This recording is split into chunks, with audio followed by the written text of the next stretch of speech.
Accessing library computer data. The world doesn't always adhere to logic. And sometimes when you're lost, you're found. Hey everybody, welcome back to the podcast, and welcome to the first half finale. I guess they're calling it the fall finale of Star Trek Discovery. It's episode 9 of season 1. It's called Into the Forest I Go. Apparently the title comes from a quote from John Muir. And he said, "And into the forest I go to lose my mind and find my soul." I guess he was kind of a woodsman or something like that from the 18th century. Written by Erica Lippold and Bo Yeon Kim.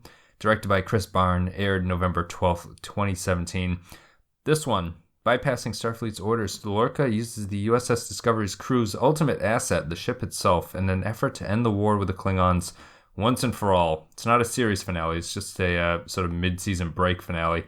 We're going to be back with Discovery coverage on January 7th, 2018, and the finale of the first season is actually February 11th, 2018.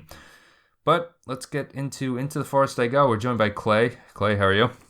Good. I'm really looking forward to coming back in January when apparently the plot of the entire second half of the season is where the fuck is the ship? Yet again, right? We're just gonna continue wondering where we are. We're in a slightly purple zone, which brings me back to Star Trek V, The Final Frontier. So I imagine we're somewhere near Cybok's planet. At least they're not running from it anymore. At least they're admitting that it's like, well, we don't know where the ship is. Maybe we should just make this the entire plot of the story. Yep. And I guess that before we take a break and play an audio clip and then get into the meat of it, I was waiting for you to come on to start recording, so I started scrolling through Twitter to see what people were saying. And I don't follow. I think we're gonna do a wrap up video after this is done. We'll get more into like the CBS All Access and the sort of like what it means to cover a series like this in the modern day, as opposed to looking back on Star Trek as the other Star Trek series podcasts are, that we're looking back 20 years ago and seeing what shows were. This one it's like I was just scrolling through my Twitter feed, and it's a lot of greatest episode ever. I cried. Like, is this the greatest episode of Star Trek ever to be made? People, and it's I follow a bunch of the Star Trek Twitter feeds, and it's basically just when a show airs, it's basically just a propaganda outlet of all this, like, nothing to even do with the quality of this episode. It's just like this nonsense stuff about like people tweeting these bizarre things about the episode, which we'll get into. But do you follow any shows like this, like sort of currently as they're coming out, and following the online reaction to them? Like is Walking Dead something that does this? I don't know. I haven't watched Walking Dead in like 3 or 4 years at this point. Okay. I don't usually follow Twitter stuff. If it's a show I'm into and I want to hear people talk about, I'll look for this show podcasts like we do, or something like write-ups and stuff like that. That's the kind of thing that I'll end up looking for. But I don't want to say anything too mean about people who reacted that way to this show, but your standards are pretty low if that's the kind of reaction you had. I'm not saying it was bad, but it was. I mean, I wasn't crying. No, at all. I just reason. saw multiple greatest episode of Star Trek tweets, and it's just like, what the hell is going on? Yeah, to paraphrase or to use one of the greatest lines written in movie history, let's not start sucking each other's dicks just yet. I know, right? I think maybe people just want the main Star Trek accounts to retweet them or something. Maybe that's part of it. I don't know. I think that's probably part. I don't want to. Who knows? I don't want to dismiss anybody's opinions or anything. But I mean, let's not pretend that doesn't exist. Right?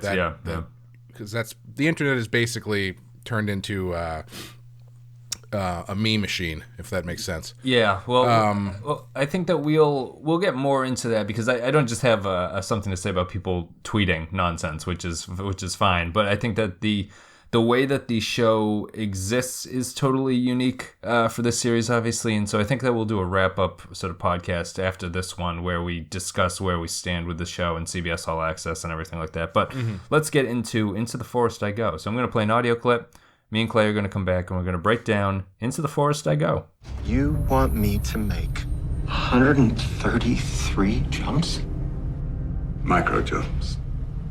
Each one performed in rapid succession will provide a three-dimensional snapshot of the cloaked Klingon ship's position. The readings will be received from every necessary vector in under 4 minutes. That will give us the data to calculate the algorithm, but it'll take time to compute something that complex. I have faith in Mr. Saru. Captain, there has to be another way. I wish there were. I wish I didn't have to ask you to make this sacrifice, but the Klingons won't stop until they've destroyed everything in their path. Everyone. And we can't stop them without the spore drive. Without you. All right, Clay. So this is it. This is episode 9. We are going into a break, and we're going to have a couple months off, and then we're going to come back to more Star Trek Discovery. So what did you think about Into the Forest I Go? I thought it was pretty good. Yeah. Yeah,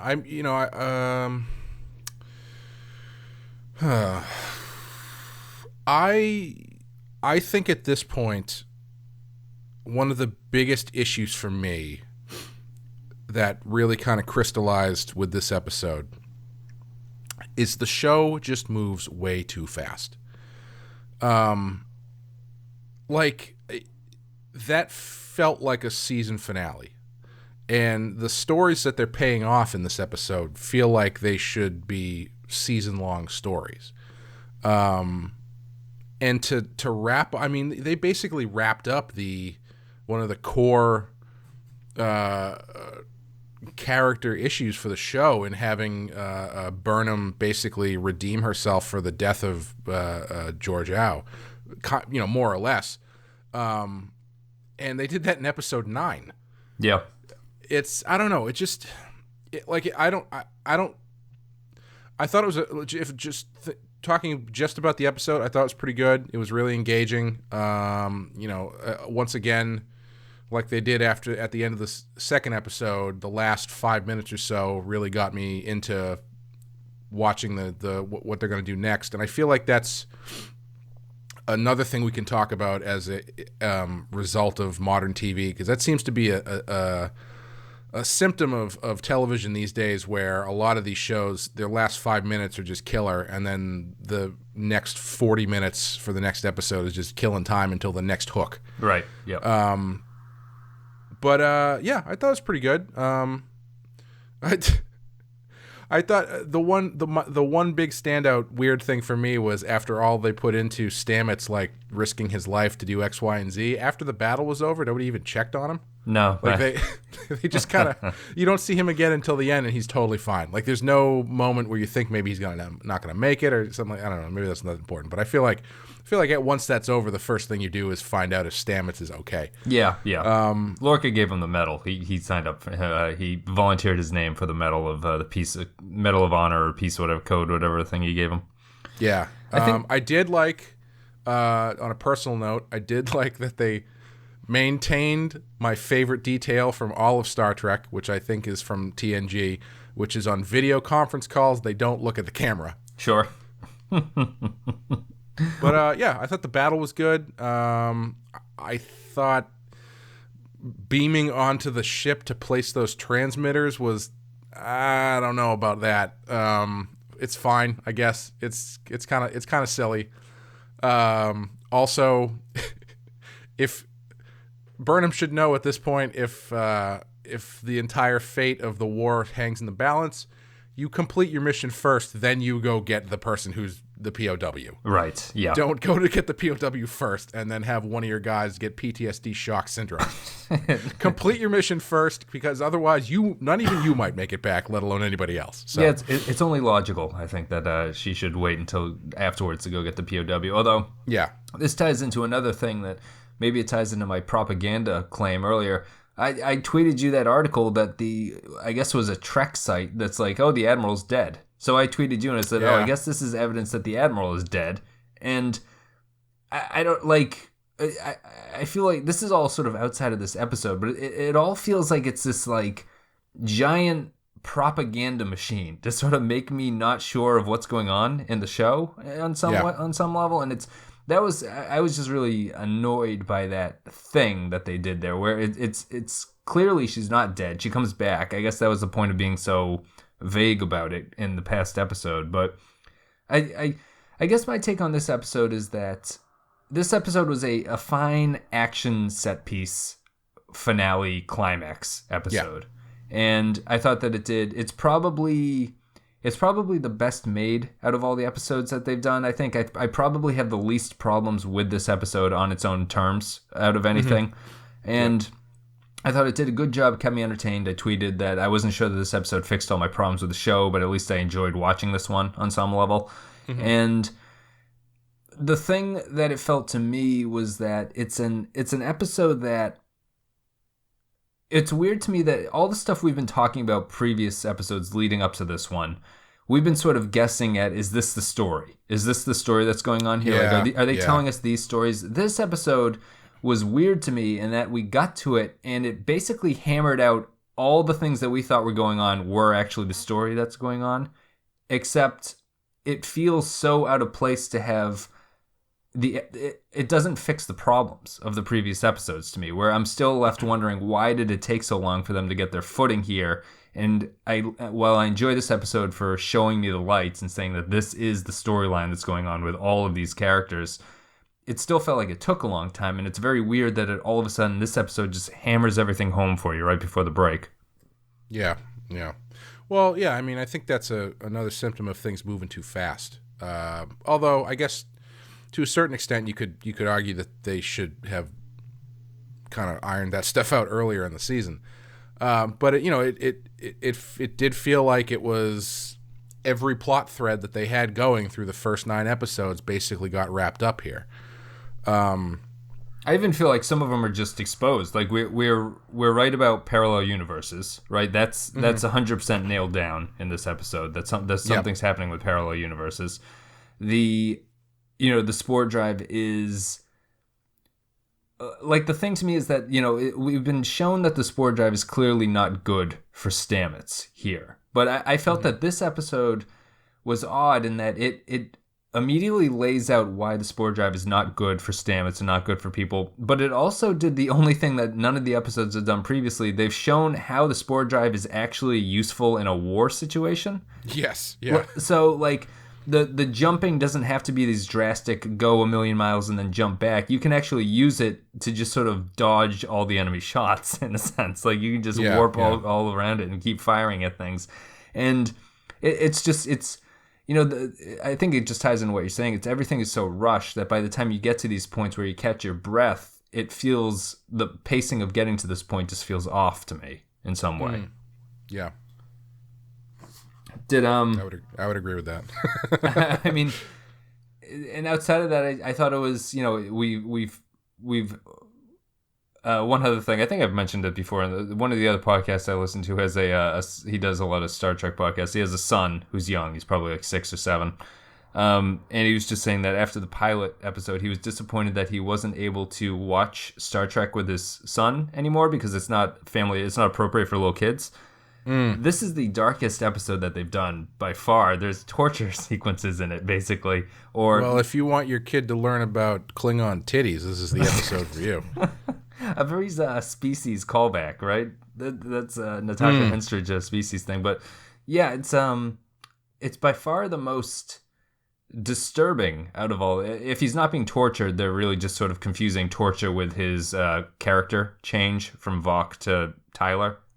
Yeah, I actually, the first scene where they showed that, I was like, oh, okay, so they're just laying out that Vok thing for you. But then they did it again, and I was like, oh, no, I guess that's, I mean, I'm probably only thinking that because that's what I'm assuming is happening, but I think it's supposed to, if it's not the Vok thing, it's supposed to be just him being tortured, or it's supposed to be some sort of ambiguity thing where it looks like he's being tortured. But when I saw it initially, the first thing I thought was, oh, they're just straight up telling us that Vok thing was true, but that's clearly not what they were doing. Yeah, I mean, I think that by the end of it, what I think that they're doing is just kind of showing it to you as the Vok thing, but also disguising it as a torture thing to kind of keep it you on your toes a little bit. Yeah, that's what I assumed it was. And his last scene with Laurel would seem to imply that, where she seems to me to be clearly talking to him like he's Vok. saying that she's not going to allow them to hurt, and like soon everything will be happening for them. And we also learned that the Admiral is back, and we learned that Lorca is okay and everything like that. And the war is going on. The Klingon coffin ship is destroyed. Cole is apparently dead at this point. I mean, I'd have a hard time just say, like, to me, it's not like the Klingon war storyline is a dead, empty storyline to me. I feel like if you're good writers working in Hollywood, you should be able to turn something out of this. Like, it's not like it's a totally stupid idea that you're stuck with at the very start, and you're like, we just need to get out of here. They should have just worked with it. And so I'm not sure that that's actually what's happening. That's their theory about what's happening, but it would make sense. Or the other thing is that they just wrote too much plot for one season. There's just too much stuff to get through in these episodes, and that's why the pace is so quick. Yeah, I don't know. It's strange because it feels like they might have written too much plot, but it also feels like they haven't written enough plot. Yeah, right. Like you don't see the story. You don't actually see the characters interacting with the plot in a lot of these senses. Just like we've talked about in all the other episodes, it's just feels like hitting beats on a note card. And yeah, I think there's a lot more stuff. I mean, it'll be interesting to see where they go when they come back. The preview didn't really give us any indication about where they might be or when they might be or anything like that. No, it didn't. Oh man, it would be such a fuck you if it came back and they were in the Kelvin timeline. That would be. I mean, the mirror universe is confirmed going forward. So yeah. You maybe goatees for everyone. Yeah, so you'd maybe have to assume that they're in the mirror universe at this point. But yeah, I just think that it's a, I don't really know. Like let me ask you this question. Sure.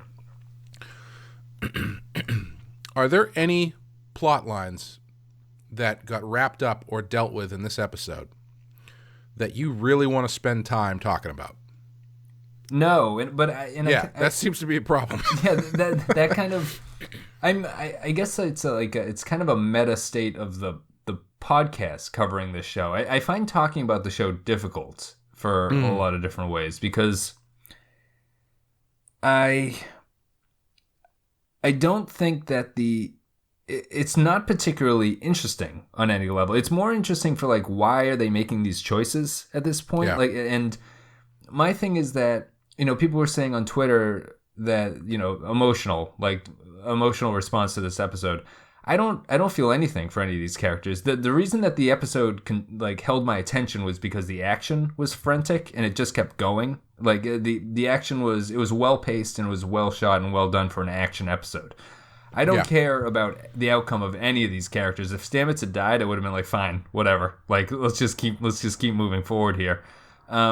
I don't care about their relationship, the Culber thing. Like, it doesn't strike me as important at this point. I still don't understand what Tilly is doing here. Lorca seems fine in this episode. He seems like he shed his horribly damaged past that we've been led to believe in the past episode that he has that would come back to haunt him. He doesn't have that anymore. He's a stand-up guy. The one thing I kind of liked was the orders that he was given were basically sort of thematically similar to what he did in the Battle of the Binary Stars. Is that where he ditches his ship and blows everybody up? Yeah. Yeah, I mean, he's faced with the decision to have to basically abandon this time an entire planet, and obviously he doesn't do that. And it was nice that they tied that in, but they didn't draw attention to it. Sure. Yeah, but yeah, like all of these storylines that are going forward, I don't think they're not interesting inherently. I just think we haven't had enough time to do anything with them. Like I would love to sit here and say like, oh, let's talk about the Burnham and Tyler relationship and how that's gone through like crazy things this season. Right. And we can't because nothing has happened with them. Right. Sure. The stuff that has happened with them is like the kind of information you'd get if you were asking somebody, like asking their friend what is going on with them when you see them once a week. Kind of, it's weird. Right. And even with the Stamets stuff, I think the Stamets stuff, again, like I said, is for me the most interesting. If only because he's the only character who's being fundamentally changed by anything. Sure. But But even his relationship feels the most honest with his boyfriend. I guess I don't know if they're married. And I don't know if that's just credit to the actors or what, but that whole thing I think works pretty well. But yeah, even there, it's like he's the one being fundamentally changed, but we have no idea how. Like, think about how we were talking about him this whole season so far. We were just speculating on what was happening to him, not like the specifics of what. Well, we were doing that, but like we were speculating that anything was happening to him at all. Sure. Like we weren't getting enough with him to really even pin down the fact that he's acting kind of fucked up. Like, Right, exactly. Until the last couple episodes where he's being like all kind of weird and like very clearly loopy.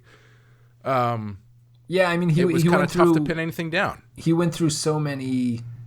He starts off with the mysterious scene in the mirror, and then he becomes sort of dopey and trippy and everything. And in this one, he's sick again. Like it feels almost like the idea isn't consistent across all of the different writers that are coming on to sort of like what exactly is wrong with Stamets. And I don't even know if they know if what's wrong at this point. Like, the season is done, so they've obviously finished these stories and everything. They're doing post-production work, but it doesn't come across to me as this cohesive storyline for him. Yeah. It feels like they're just kind of kicking the can down the road because they aren't really sure what to do with him. Yeah. And yeah. Is this the kind of thing that you stretch into a multi-season arc? Like, is this going to be Stamets' characterization from this point going forward? If the show goes 7 years, is he the guy who has been in touch with the other side and now sees he's basically now Space Jesus or something like that? Like, he has these special insight into the galaxy? I don't know. I could see them dialing it. I think they have to dial it back. I think clearly he's got something, very wrong with him when we come back, that he's, gone blind, but he can see through the cosmos or whatever. But I think you can keep that character change if you dial it back, because it's going to hit its peak towards the end of the season or something. I mean, knowing this show, it might hit its peak and then be done with that plot line after the premiere of the second half. I don't know. Yep. But traditionally, it would seem like that would kind of hit its peak towards the end of the season, and then he would be brought back down, if not to normal, to somewhere where he is now. Well, I guess I don't know. It's depend. Like, do they keep using the spore drive? Because I mean, someone else, if they do, either he has to become one with the spore drive, and that's just like you're saying, that's just how he is now, right? Or they stop using it, or somebody else has to do it. So, I don't know. Yeah, I mean, right, like how, and the spore drive itself is another story. Like, is that a storyline that can continue for the rest of the series? Like, how? Yeah, I don't know. Will it seem weird when in season 2 they're like, well, we can't use the spore drive anymore. We're back to a regular Star Trek show. Yeah, it'll be odd, and that's not really.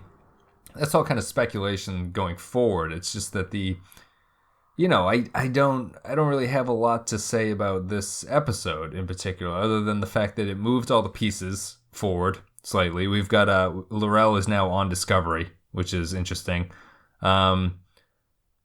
Tyler is there. They got the Admiral back. I guess that your idea of them switching bodies, is that still potentially in play, or do you feel that they did a good enough job of getting around that? Yeah, I don't know. I don't think that's going to happen. Okay.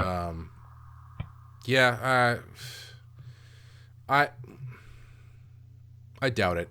I don't think so. Because if they switch bodies, then you don't have the Klingon draw for, assuming that Tyler is Vok, you don't have the Klingon side of the draw if you turn her into the Admiral. Yeah.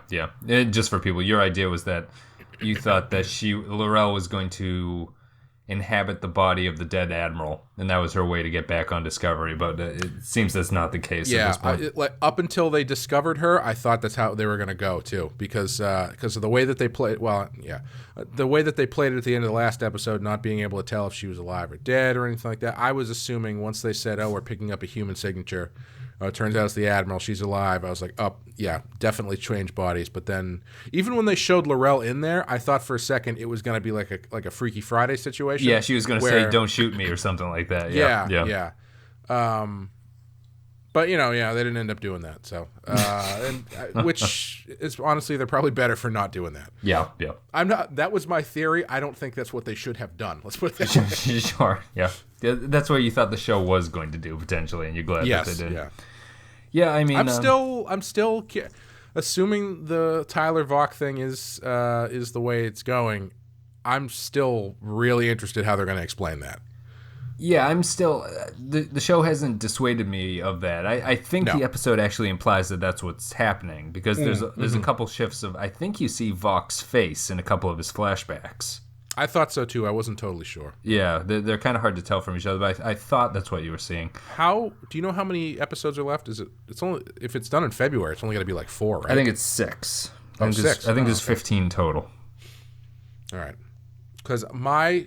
theory right now, if I had to guess, I don't know, it's a tough call, because like, do they stay in the mirror universe or wherever they are? Like, is that the next story, or do they manage to get out of there in one episode? It's tough to tell with the show. It is, yeah. And I mean, I guess you could argue that that's a positive, because you don't know what the story's gonna, but I don't know, part of me feels like it's not. Right. Yeah. It certainly makes discussion difficult about it, because you don't know whether or not the storylines are just going to continue, or whether it's something you should get invested in at that point. I mean, there's a couple arcs here that, I mean, the Laurel and Vaughn thing is basically the spine storyline, in my opinion. Like, it's the thing that's holding everything else together, because even the Burnham and Ash thing is kind of tangential to that. And the spore drive is there. It's, that'll always be there. But the thing that's been there from start to finish is this Klingon storyline. And they're still sort of hinting at what that may be. Yeah, if I had to take a guess, I don't think they're going to do this, but it feels like to me they stick around in the mirror universe. Man, I want to say for the rest of the season, but I don't think they're going to do that. Let's say they do. I think they stick around the mirror universe for 6 episodes, and they get back to the main universe, and in doing so, they have to destroy either the ship or the drive itself. Like, sure. I just don't. Yeah, I don't know. I mean, they have to be in the mirror universe.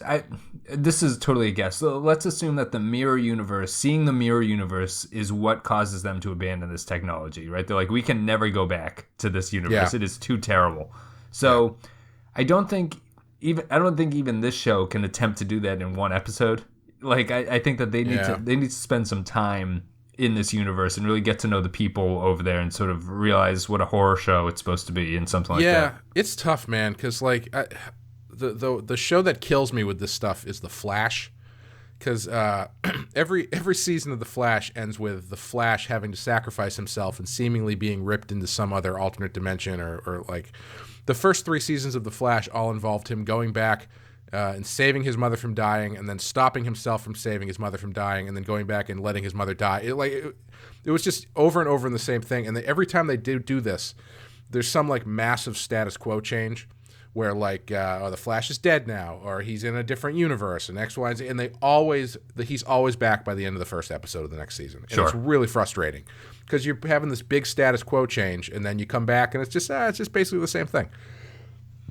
And they don't really give it any time to breathe, and I don't feel like this show is showing me that they're not going to do the same thing. Okay. Yeah.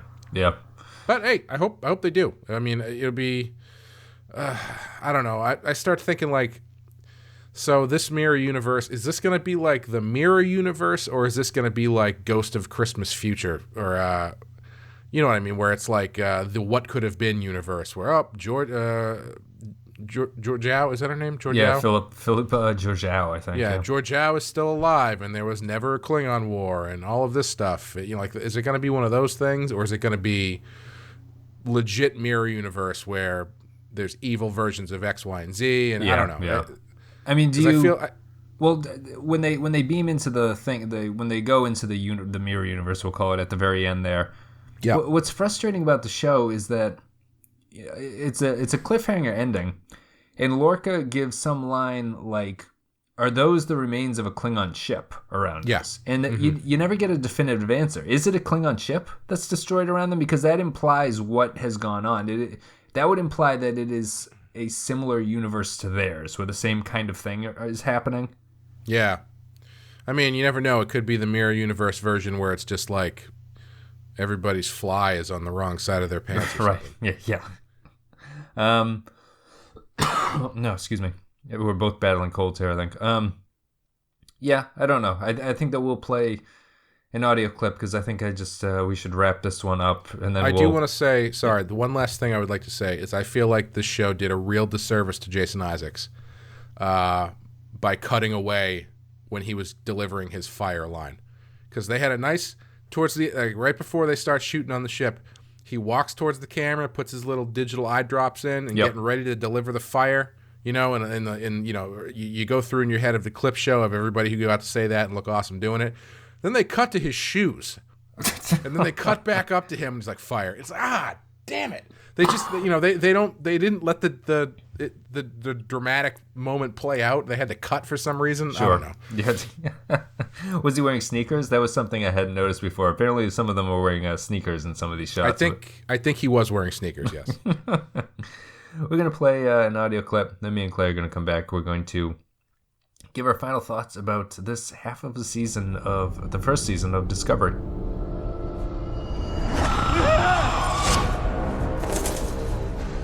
What did you do to me? Do not worry. I will never let them hurt you.